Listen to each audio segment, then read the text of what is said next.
Yeah, exactly. So that episode, it was great. So it's those cool. guys are awesome too. The Dead Metal Show guys. Yeah. We met them. Yeah, they're cool. Any thoughts to a Blow My Fuse cover? If you're planning on Hey, doing a cover album? I would love that. Maybe next cover EP. We always have like after we record the cover EP like 10 or 15. Why didn't we do that? Why didn't we do that one? You know, so Gotcha. maybe on the next one. Josh, last year when we talked a little bit, you said you actually came into the band that you like hard music and heavy metal and stuff, but you were a lot into the R&B stuff and even some jazz and hip hop and stuff as well. Do you? Yeah. Do you try and bring those influences even in? the band I was in before this was like singer-songwriter, kind of like chill and Josh is the only real musician in the band. Joe told me last year his first tape was CNC Music Factory, so. So why are you calling me a musician? Come on, bro. Oh, so sorry. yeah, no, I don't know. It's shit. Yeah, I bring that in. You definitely do. I'll bring our own little flavor in for sure. I think we all kind of wear influences on our sleeve most times, and we're all interested in so many different types of music, and it all really does bleed into whatever songs we're working on next or whatever. So it's you never know. I might have a rap part. You never know. Yeah. Little rap section in the middle of the record. I like it. Do it. Great down. I've been listening to some Jay-Z. Come on. Left eye. RJ, as a person who had an older sister who was 3 years ahead of me and fairly attractive. You know, I have a sister who was voted the hottest chick in hard rock, I believe, or one of the hottest chicks in hard rock. How do you deal with just her status as a sex symbol, and on the other side of that, how do you deal with assholes? Who are you're walking along next to your sister and some guy he's just jawing out like he's at a construction site or something. We really haven't met too many assholes. Actually, a lot of the people at our shows have been really cool, and and all of us kind of keep an eye on Lizzie, just in case, But it's different when you're flesh and blood's a little different. Right. I'll be the first one to punch some skulls to protect my sister, but he's a great decoy. Look over here! Look over here! Get out of here! There was one gig that we were playing though, and the band that was playing before us goes up to RJ, and he didn't realize that we were related. And it's like, so RJ, what's it like staring at that ass all night? And RJ's like, dude, that's my sister. My sister, really didn't do anything for me. He's like, I'm so sorry. I'm like, whatever, I don't care, And as far as the whole like whatever, it's gonna happen, But yeah, as far as the whole like hottest chicken metal thing, I think it's just great exposure for the band all around. If you're gonna use your best assets to promote your band, well put. Then there you go. You're digging a hole, bro. So Joe, last year when I was interviewing you and we were chatting, you said that you quit college with only 2 semesters to go to join the band, and for the first year or so you would play weekend gigs with the band, and then you and Lizzie would go and do acoustic shows at bars and things. Yeah, because I wasn't of age to play in those bars. The question is, I guess, is there any point in that time where you ever, what was the smallest crowd you two were sitting in front of, and did you ever regret that decision that, man, I only had 2 semesters left and I was on my way? I don't regret that. I didn't regret it the second, I heard her singing. I was like, all right, I'm we had a great time, and doing all those shows is the best. It's better than school if this is the business I want to get into. You got to play every day and every night, and learned a whole lot more doing that than I did in the music business classes I took. So no regrets. If I had stayed, I wouldn't have met these guys, and who knows what I'd be doing right now. Fair. Yeah, that was my plan B. Discount ice cream? You kidding me? Yeah, RJ's really disappointed. Dude, Joe, I didn't check us out. Boy, discount. I have a little combination, sort of, that metal show, the James Lipton, inside the Actors Studio, where he does the questions. Kind of my own. Oh, nice. Covered a few of those, so Nice. you guys can answer collectively, individually, however you want.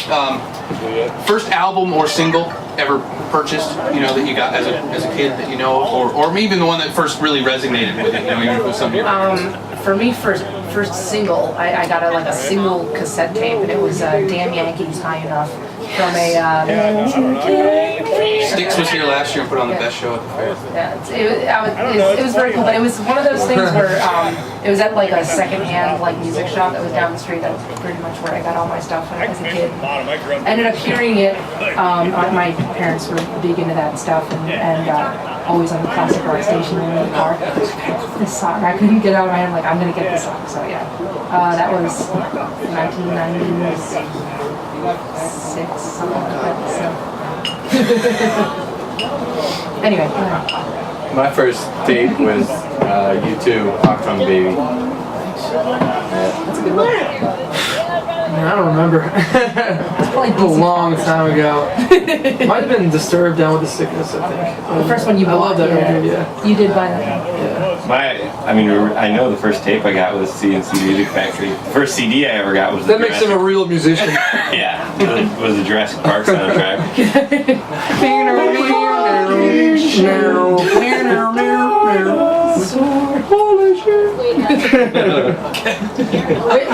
We were all greatly influenced by that Jurassic Park. Yeah, the Jurassic Park soundtrack made me want to be a drummer. Just seeing those dinosaurs smashing things, I'm like, I need to do that. Nice. Favorite band growing up? What? Beatles. There you go. Bam. Yeah, definitely the Beatles. Notice this is a tougher question for musicians than it is Well, for people because like you me. have Like so I was many. I was an Yeah. fan first and foremost, and everybody else was a little second. But you know, I've noticed musicians have more trouble. My teenage years, like this was during the time where there was Backstreet Boys and Spice Girls, and I was never into that stuff. I was into Cinderella and Alice Cooper. So, yeah. Great stage. I started out on Nirvana, and then I went to Smashing Pumpkins was my favorite after that, and then I think at some point in there Jeff Buckley jumped in and rearranged how I thought about music, and I don't know. Yeah. I don't have a favorite right Yeah, now. I was kind of raised with my parents' music and like classic rock and 70s stuff. So it was probably like Zeppelin. I mean, John Bonham definitely was a big influence on me. The Who, Keith Moon, I don't know, Cream, Jimi Hendrix, that kind of stuff. You were really into Vanilla Fudge too. Yeah, Vanilla Fudge, Deep Purple, Black Sabbath. Yeah. September 1st, Las Vegas. Yeah, This man. weekend, Are you gone? All right. My 50th Ozzy or Sabbath show. Nice. Very excited. Nice. By Randy Roach. It makes it. Have you heard the new Sabbath record? I'm sorry? Have you heard the new Black Sabbath? Oh, I love it. Pretty awesome. Yeah, until 2 weeks ago when I put my Halestorm playlist back on to get ready for the show tonight. It was straight Good move. Sabbath 13 Good for move. All right, he's 2 okay months. in my book. Yeah. I did. I've got anything you play tonight. I'm gonna know it. Sweet. So backing vocals are on, I guess. Yes. First concert ever attended? Verve Pipe, Kay's Choice, and Tonic. Heard of the Verve Pipe? Rush. Rush. I think Rush might have been the first Yeah, one for me. yours was Rush when you were 11. Technically, when I was Sound like 11. technically when I went 11. There, Tone it down It was a like notch. everybody was just drumming Make me- along with. Shut up.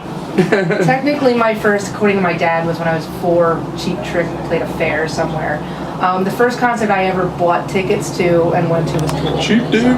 During the latter ones. Can we see that? You Mine get was Tower of Power. Tower Wow. Power. Is there any other profession you would like to attempt other than this one? I'm not good at it. Governor of Alaska. No. You have the credentials. Yeah, Yes. All right. we've proven you don't need. I don't know. Fashion. Something of music, producing or writing or Well, it maybe usually, acting. I don't know. Yeah, I don't know. I Something in think, the arts. Professional partier. No, wait, we still. Professional condom tester. You can edit that too. Buy that for $1. Any profession you'd not want to attempt, which just sounds like there wouldn't even. I wouldn't want to be a waiter. Fuck that. I was a waitress Yeah. for 6 months. Yeah, don't want to do that. Yeah, she was terrible. Did not have a future. You know how to pour a beer too. I would hate to be like a cab driver, someone who just sits. All day. all Yeah, day. driver. We have a bus I driver. couldn't and stand sitting all day. That's a lonely life being a driver. I respect it a lot. You know, I could never do it. Driver You would gotta be a definitely little one. nuts, I feel like. Cab driver, I'm probably not so bad because then you get to like, but you know, like truck driver, bus driver, you just Act like you're a sit there. getaway driver the whole time. Hey, you stick with me. Yeah, something like that. I was watching a YouTube video that had like 300 views. Was an interview with you, RJ. And Oh, really? I had to describe the band in 3 words. Oh yeah. Do you remember what you used? Pizza, pussy, Santa. 3 things that everyone really loves. You said the band was a big juicy steak. Big juicy steak. That was No, there's no filler, no parsley, nothing. It was just a big juicy I like steak. a new one. piece of because everyone loves at least one of those things. That's right. Oh my God, she's gone. She lost it. Those are all great things. Who doesn't love pizza? Who doesn't love? He's been thinking about that for like 5 years. And finally, you've given him an outlet to say it. Big G's, yeah, that was how we used to describe the band. Because like as a band, we don't use any tracks, we don't use any trickery. It's just us raw up there playing. So you see what you see is what you get. So. And last question: everybody's favorite curse word. There's a We're saying it all at the same time. kid right out. There's a kid. Would you shut the door for a second? Alright, ready? Everybody. She's heard it before. Everybody say it on 3. 1, 2, 3. No. Nobody said Nope. All right. No, he said it. No, well, he stopped too. My favorite is something that ends up coming out of me unconsciously when we're in the studio. Yeah. If I'm screwed up.